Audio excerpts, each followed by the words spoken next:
So what I thought I would do is show you how I would hear them read, and then you can almost mimic it at home, so that we're sort of all singing from the same hymn book.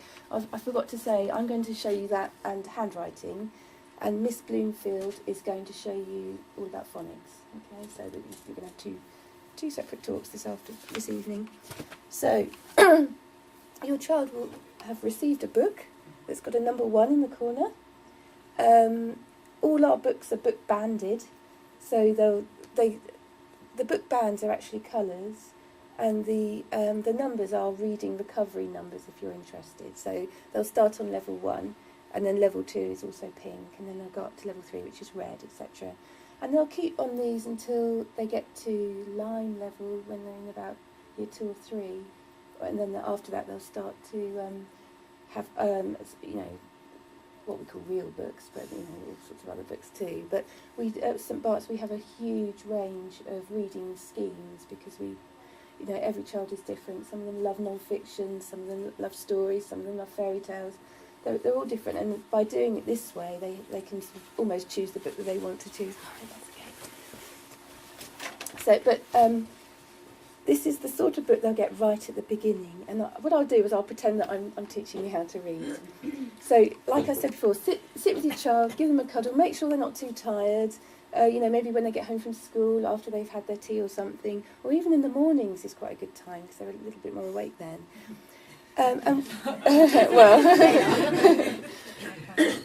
What you need to do to start with is what we call prepare the book.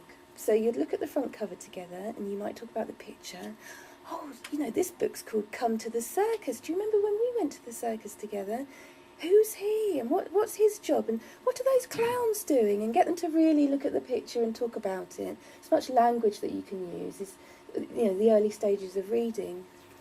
Try and encourage them to turn the pages. Even a child at this age knowing that a book goes from left to right and how to turn a page is one of the skills that they need to know in reception. Here's the title again, Come to the Circus. Now this book is all about circuses, and on this page it's saying that we should come and see the clowns. So at this stage, just don't point or read or anything, just talk about it. And who do you think these are? Yes, that's right, they're the dancers. So we're going to come and see the dancers. Oh, do you remember we saw a juggler once? So let's come and see the juggler. And you'd keep going until nearly at the end. And you might say, if it's a storybook, you might say, let's not read the last page. We'll save that for when we read it. Or you might say to them, what do you think is going to happen next? Or what do you think the last one might be? Some of the books look something like this, especially some of the non-fiction books.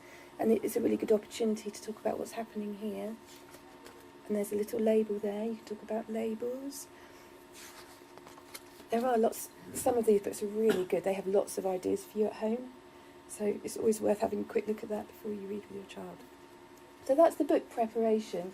Once you've done that with them, and they've got a really good understanding of what's going to happen in the story, because you're trying to, if they read with success, then it's going to boost their confidence, and they're going to feel like they're real readers, and that's what it's all about. So we're just trying to encourage them constantly throughout. So now is the time, let's have a go at reading it. So again, encourage your child to turn the page themselves. Now this is what I would do now in November, because obviously they haven't learnt every sound yet, let alone digraphs, which are 2 sounds put together. So this is all completely new to them.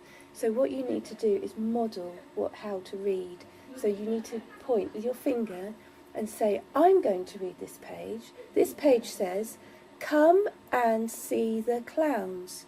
You read it like me, and then they will try and copy you. And just the action of pointing to each word, they'll start to understand that this print, these weird things here, carry meaning. And these are actually words. So when you point to the words, really sort of split them up so they can sort of recognise that there are spaces between each word. Okay? So what you would do is say, come and see the clowns. You read it like me, and then they will hopefully copy you.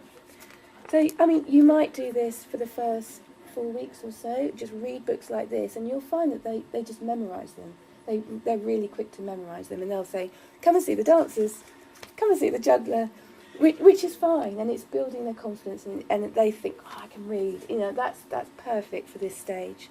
After a little while, they'll start to learn. We'll teach them in phonics, and they'll start to learn just through reading with you. I know that word now. It's come. So after a while, they'll be able to say come, and all of a sudden you'll see that little spark of clicking. I know that word. We call those sorts of words the, come, was, saw, high frequency words. They occur all the time, and you'll find that in these books they're constantly being revisited. And they're the words that, if you try to get a child to sound out come, k, o, m, e, you can actually sound out come as k, because the O and the E together, when it's split with an M, say but you probably wouldn't know that until you're 15 years old. For them, they'll read that as k, o, m, e. And you as a parent need to have that skill of thinking, I know they can't sound talk that word. That's a sight word, and they're going to have to just learn that. You can say, look, how do we spell come? It's got a k in it. Remember, it has an e on the end, but it doesn't say e, all that sort of thing. And in the pack that we're going to give you to take away, we've got a list of the first 100 high-frequency words. The more you can practice with your child, the quicker they'll be able to recognise them. One of the first words that they'll start to recognise quite quickly is the. That's a really good one. And sometimes, like I say, children learn in all different sorts of ways, but sometimes children see the shape of the word. So it might be worth just drawing a little line around it, or getting them to trace it with their finger, so they can see with there's a tall letter in the middle. Some of them learn that way. After a little while, they'll start to sound talk the words. I mean, like I say, they're rapidly learning letters now. They're learning 4 letters a week in our phonics lessons. For example, the word and, that's easily decodable. A, n, d. And Miss Bloomfield will talk to you about how to pronounce all the sounds. But after, you might find next week, or in a few weeks' time, or next month, or in a few months' time, they'll be able to start to sound talk those words and blend them together. And so after a while, you'll see they're reading come, and. Now, double E, that will probably be taught around Christmas time. So all these different skills of learning the phonics, it will all start to come together. It definitely won't come together this week. They don't know enough yet. So you definitely need to just model and let them copy you. And after a while, you'll just know intuitively what they know, how to help them. Something I do quite often with them is I get them to make a finger window. So which they will do, if they learn something really quickly and say, that says come and see the clowns, say, that's brilliant, now get your finger window and show me where the is. So they have to get their finger window and put the in the finger window, like that. Or you might say, can you find the letter T and put that in your finger window? So you can start to just make sure they're homing in on the words there. You might say, after a little while, probably 6 months or so, can you find a capital letter?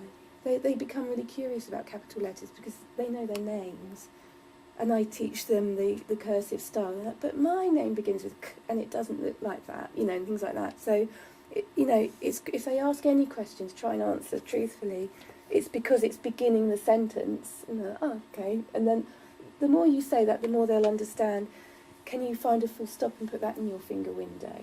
These are things that they'll start to ask you, and then you will know intuitively it's time that they're ready to understand that now. Please don't cover the pictures up. Lots of people have said to me in the past, I cover the pictures up because that's cheating. But it's not. It's part of the enjoyment. It's part of having fun looking at it. Some of these words, they're not expected to know anyway. For example, this book is all about learning the word come, the word and, the word see, and the word the. The word clowns, they need to get that from the picture. There's no way they're going to be able to read dancers. So, again, you will realise, that's a picture word. They need that. It's a really good skill as well to try and get your child to predict what's going to happen next. It's quite a higher order skill, and it helps with their understanding. And we use the word inference a lot. So you need to ask them questions, literal questions and inferential questions. For example, who's in this picture? And they'll say dancers. And that's a literal question, but you might ask them something like, why do you think she's happy? So anything that begins with, why do you think? That's really, that's the higher order question. That's what you should really be aiming for. And if they can think that way, they'll start to read between the lines, and it's a skill that they'll need as they get older. Have I covered everything? I mean, when they start to go into year one, end of reception, beginning to year one, you need to take a step back and be a lot less directive with them. And, they may read, come and see these dancers. You wouldn't jump in and stop them. You need to let them get that flow. And then say, once they finish the page, let's just look back. You read that really well. Well done for knowing that was come. You read come and see these dancers. Are you sure about that word? And then they can go. So don't stop the flow as they're reading. Wait for them to get there and then go back. So it's not demoralising for them, really. And it helps their understanding. Something that you're really aiming for is self-correcting. So if they read, come and see these the dancers, that's a really good skill. That's an excellent skill for them to be using.